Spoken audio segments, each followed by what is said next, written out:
அனைவருக்கும் வணக்கம். உங்கள் முன் நான் இன்று பேச கொடுக்கப்பட்டுள்ள தலைப்பு சுற்றுச்சூழல் பாதுகாப்பு நம் அனைவரின் பொறுப்பு. சுற்றுச்சூழல் என்பது காடுகள், மலைகள், ஆறுகள், கடல் போன்ற இயற்கை பரப்புகளை குறிக்கும். நம் வாழ்க்கைக்கு இவை மிகவும் அவசியமானது. சுற்றுச்சூழலானது இன்று பல காரணங்களால் மாசடைந்து வருகிறது.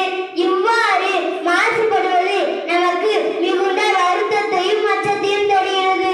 நோயற்ற வாழ்வே குறையற்ற செல்வம் என்பது பழமொழி. நம் சுற்றுச்சூழல் தூய்மையாக இருந்தால்தான் நாம் ஆரோக்கியமாக வாழ முடியும். நாம் வாழ நீர், நிலம், காற்று போன்றவை அடிப்படை தேவை. நாம் தூய்மையான இடத்தில் தான் வாழ்கிறோமா? தூய்மையான காற்றை தான் சுவாசிக்கிறோமா? தூய்மையான நீரை தான் குடிக்கிறோமா என்றால் இல்லவே இல்லை. ரசாயன பொருட்கள், பூச்சிக்கொல்லி மருந்துகளாலும் பாலடைந்த நிலத்தில் தான் வாழ்ந்து வருகிறோம். தொழிற்சாலை